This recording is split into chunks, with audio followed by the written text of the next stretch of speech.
Dog got the mighty, let me tell the news.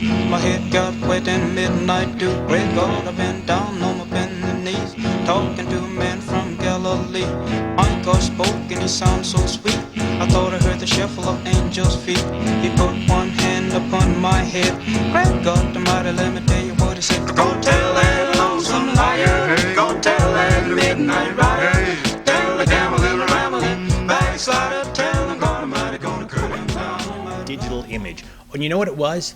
It was, Harold Lloyd on the clock. Everybody thinks that's either Buster Keaton or Chaplin, but it's actually a guy named Harold Lloyd, who they call the third genius. And in his time, he actually sold more tickets than Keaton and Chaplin combined. Amazing. I've just studied him for years because he's so funny to me. He has such a dry deadpan. But I saw an image of him on a screen, on a computer screen, and something just jolted in me. I said, well, I can do that, I can splice images together that way electronically. And that's kind of when it hit me. And that's when I just started making, I got a little camera, started making short films, and that launched my 14 years of not making a dime. and during that time, I was still doing magic and making a pretty good living, Like I'd be in Germany working for six months, 10 months. I do great God, I've been down on my bended knees, talking to a man from Galilee. My God spoke and he sounded so sweet.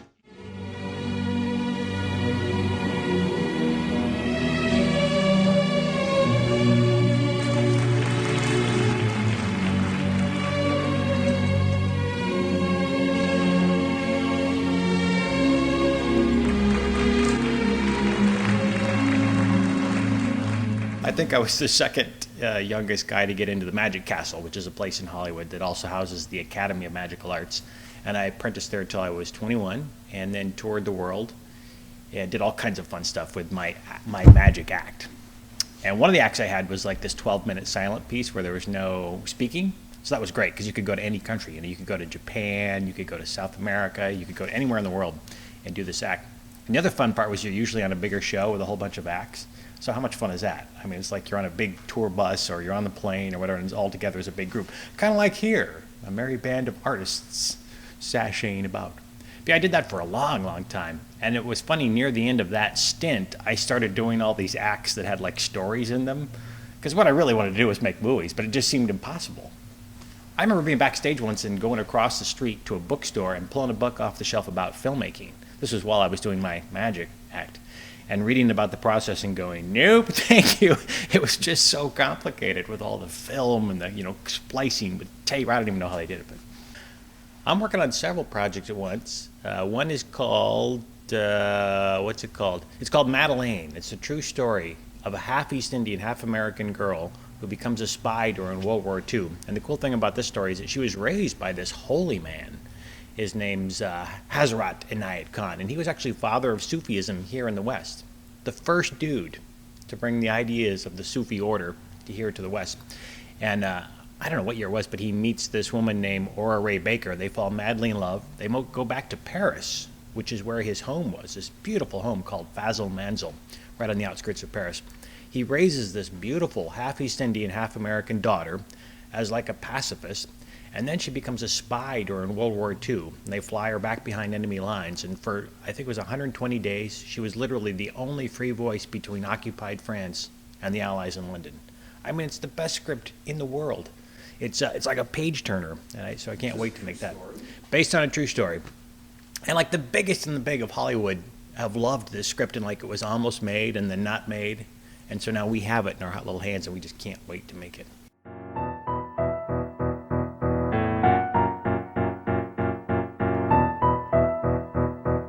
Dog got the mighty, let me tell the news. My head got wet in midnight dew. Great God, I've been down on my bended knees, talking to a man from Galilee. My God spoke and he sounded so sweet. I thought I heard the shuffle of angels' feet. He put one hand upon my head. Great God the mighty, let me tell you what he said. Go tell that lonesome liar, go tell that midnight rider, tell the gambling, rambling, backslider, tell him God Almighty gonna cut him down. Run on for a long time, run on, ducking and dodging, run on you for a long time. Let me tell you, God Almighty gonna cut you down. You might throw your rock, hide your hand, work in the dark with your fellow men.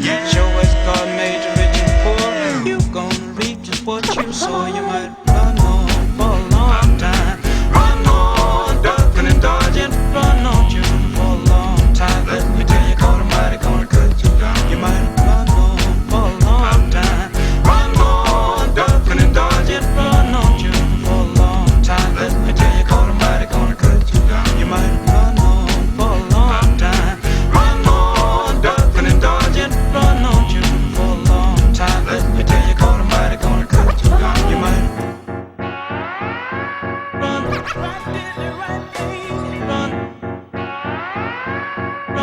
right